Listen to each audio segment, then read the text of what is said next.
की सीमा का सलाम। અત્રે ઉપસ્થિત આદરણીય ગુરુજનો, શિક્ષકો, આચાર્યો, ગ્રામજનો તેમજ વિદ્યાર્થી મિત્રો, ભાઈઓ બહેનોને મારા સહસ્ર વંદન। જેવું કે આપણે બધા જ જાણીએ છીએ કે આજે 15મી ઓગસ્ટ છે અને આપણે 15મી ઓગસ્ટના દિવસે આપણો દેશ આઝાદ થયો હતો। આ આઝાદીની લડતમાં ઘણા વીર જવાનોએ પોતાના પ્રાણ ગુમાવ્યા છે। તે બધા જ વીર જવાનોને મારા વંદન પાઠવું છું।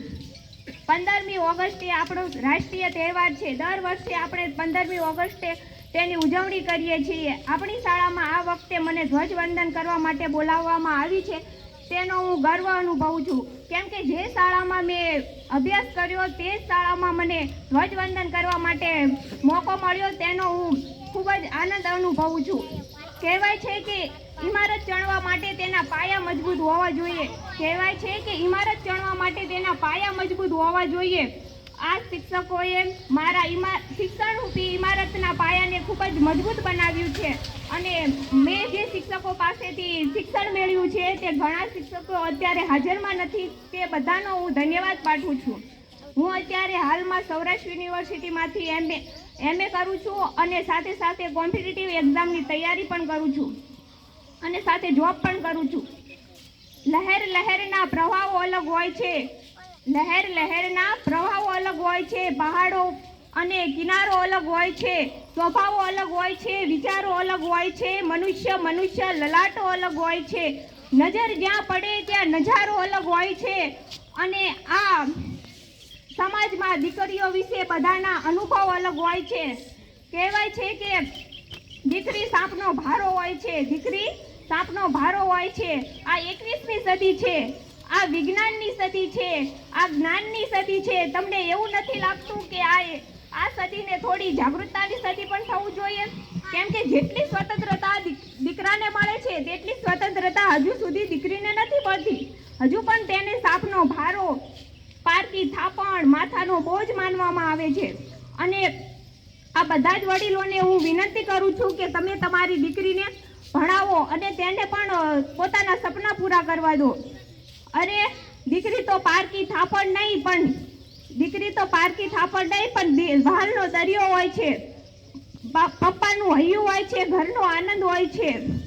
અને જો અમે 4 બહેનો છીએ, જો મારા પપ્પાએ એમ વિચાર્યું હોત કે જો મારા પપ્પાએ એમ વિચાર્યું હોય કે દીકરી સાપનો ભારો છે તો હું અત્યારે આ સ્ટેજ પર ન પહોંચી હોય। મારા મમ્મીએ પણ મને ઘણો સપોર્ટ કર્યો છે, મારા ભાઈનો પણ મને ઘણો સપોર્ટ છે। હું જ્યારે વાંચવા બેહું ત્યારે મને કોઈ દિવસ મારા મમ્મીએ કામ નથી સોંપ્યું। તે અત્યારે હાજર છે, તે ના પાડતા હતા છતાં પણ હું એમને લઈને આવી છું, કેમ કે અમારે એક થોડી તકલીફ હતી એટલે। અને હું કહેવા માંગુ છું કે થેન્ક યુ મમ્મી, પપ્પા, ભાઈ, બહેન અને આ શિક્ષકગણનો પણ હું આભાર માનું છું, કેમ કે જે શાળામાં હું ભણી હતી તે શાળામાં મને ખૂબ જ પ્રોત્સાહન આપવામાં આવ્યું છે અને ઘણા લોકોએ મારા મમ્મી પપ્પાને કહ્યું કે મારા મેરેજ વિશેનું, પણ મારા પપ્પાનો અને મારા મમ્મીનો એક જ જવાબ હતો કે એનું સપનું પૂરું કરવાનું છે। મારું સપનું છે વર્દી પહેરવાનું। जिंदगी में किसी भी चीज के साथ समझौता कर लेना, जिंदगी में किसी भी चीज के साथ समझौता कर लेना, लेकिन अपने सपनों के साथ कभी समझौता मत करना। ઘણા લોકોએ મને કહ્યું 2022ની પોલીસની એક્ઝામમાં હું 1 માર્ક માટે અને એસએસસીની ફિઝિકલ ટેસ્ટમાં હું 1 પોઈન્ટ માટે રહી ગઈ હતી। ઘણા લોકોએ મને કહ્યું કે સીમા તું રહેવા દે, તારાથી નહીં થાય, નસીબમાં હોય તો જ મળે, પણ મેં તેમને કોઈ જ જવાબ આપ્યો નહીં, કેમ કે હું જાણું છું કે કોઈ દિવસ આપણી તૈયારી ફોગટ નથી જતી અને મેં મારી તૈયારી ચાલુ રાખી છે। સપનું આપણું હોય તો મહેનત પણ આપણી જ હોવી જોઈએ। સારું પરિણામ મેળવવા માટે વાતોથી નહીં રાતોથી લડવું પડે છે। સારું પરિણામ મેળવવા માટે વાતોથી નહીં રાતોથી લડવું પડે છે। નસીબમાં હોતું નથી પણ તેને મેળવવા માટે મથવું પડે છે। માત્ર એક પરીક્ષામાં નાપાસ થવું એ તમારી હાર નથી, પણ તમે જો મહેનત કરવાનું બંધ કરો છો એ તમારી હાર છે। તમે 12 12 મૂવી તો જોઈ જ હશે, તેમાં 12મા ધોરણમાં નાપાસ થયેલ વ્યક્તિ જો આઈપીએસ ઓફિસર બની શકે છે તો આપણે કેમ નહીં?